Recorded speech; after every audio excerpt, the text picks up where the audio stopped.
For most of my adult life, I believed I knew exactly who my girlfriend Sophia was.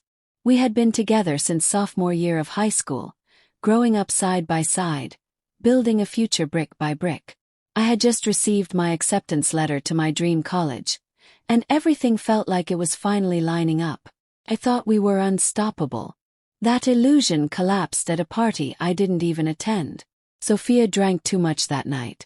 According to my friend Lucas, she got loose-lipped in the way alcohol often encourages.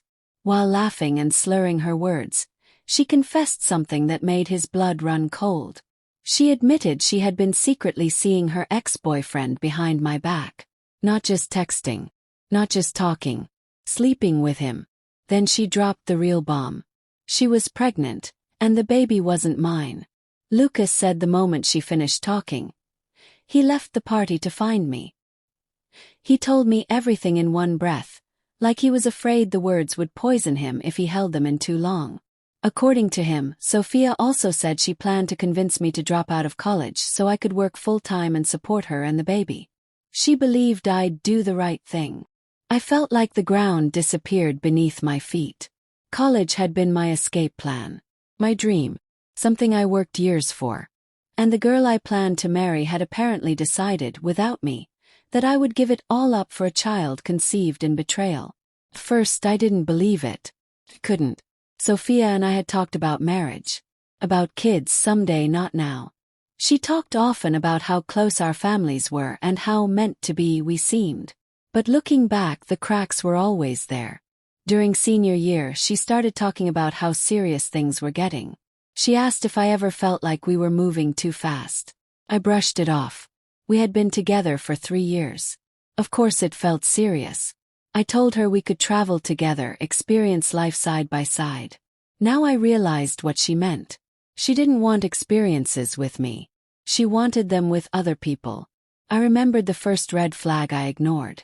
I once glanced at her phone while we were sitting together and noticed she was texting her ex, Brendan.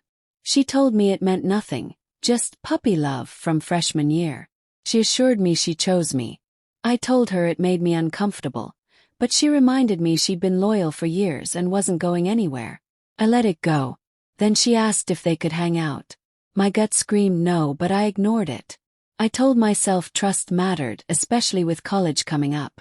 I didn't want to be controlling. I wanted to be mature.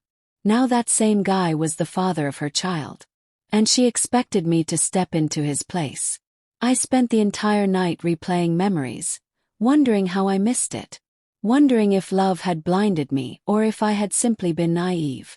By morning I knew one thing for sure. I couldn't ignore this.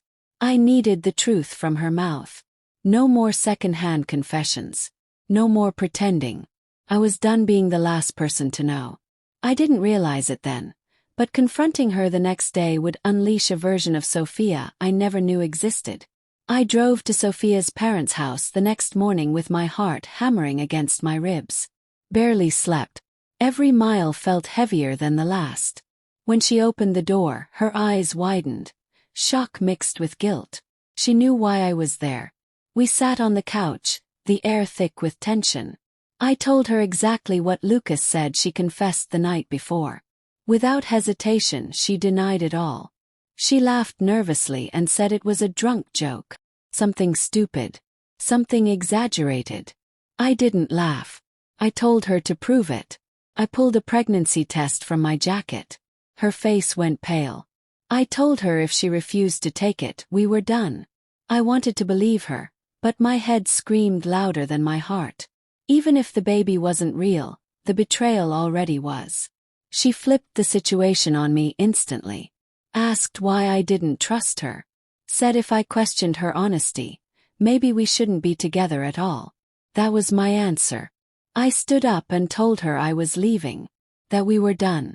That's when she grabbed my arm. She broke down, sobbing, and finally admitted the truth. She was pregnant. Few weeks along. She claimed it was an accident. Only one time. She said she chose me because I was the better man. Because I'd be a good father. I felt something inside me snap. I told her I was done and walked out. The calls started immediately. Texts, voicemails, Apologies mixed with guilt trips. I ignored all of them. It hurt every time her name lit up my screen, but responding would have hurt worse. Then she showed up at my parents' house. My mom answered the door. Sophia stood there with her head down, crying. When I came downstairs, she begged to talk. I agreed on one condition. After this conversation, she would leave me alone. In my room, she cried harder than ever. Said she was scared, alone, that she needed me. I told her I wanted a paternity test. If the baby was mine, I would help support the child. But I would not be with her. She couldn't understand why. I explained that cheating, even once, changes everything. It was my breaking point. My black swan event. I could never see her the same way again. She assumed agreeing to the test meant hope. She smiled through tears, convinced we were getting back together. We weren't. What followed over the next few weeks would push my sanity to its limit, and reveal just how far she was willing to go to keep control. The test was sent off. We were told it would take weeks. Weeks that felt like years. I tried to maintain boundaries. I told Sophia we were not together and that communication should only involve the baby. She didn't listen. She showed up unannounced, called constantly, tried to be affectionate, used the pregnancy as leverage, claiming the baby could feel her sadness. Those weeks broke me.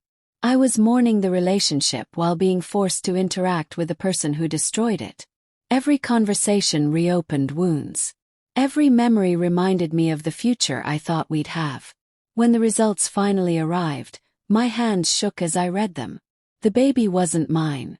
Sophia collapsed, crying again. She begged me to stay in the child's life anyway. I told her to talk to Brendan. That's when she admitted he wanted nothing to do with the baby and had suggested terminating the pregnancy. She assumed I'd step in instead. I told her no. That should have been the end. It wasn't. Sophia's desperation was about to turn into something far darker and far more dangerous. Sophia spiraled. She stalked my social media, contacted my parents, showed up pregnant and crying, claiming I abandoned her. My dad called me furious until I explained everything. My mom finally saw the paternity results and realized the truth. Sophia lost her last ally. Then one night my phone rang. She was hysterical, crying, saying she couldn't live without me. Then she said it. She threatened to end her life and the baby's if I didn't come back. I stayed on the phone, muted it, called the police from our landline. They arrived in time. She was hospitalized that night. That was the moment I truly understood how toxic and manipulative the relationship had been. With Sophia finally out of my life, I thought healing would be easy. But recovery has a way of surprising you. Healing wasn't instant, but it came. With my friends and family, I rebuilt myself. I went to college, made new friends, joined clubs, learned caution, learned self-worth. Months later, Lucas invited me out to eat. He slid an envelope across the table, letters from my friends back home, telling me how proud they were. That's when I realized something. Sophia's betrayal nearly destroyed me, but it also saved me. Taught me boundaries, taught me self-respect, taught me that love should never cost you your future. And for the first time in a long time, I felt hopeful. Sometimes losing the wrong person is exactly what makes room for the life you were always meant to have.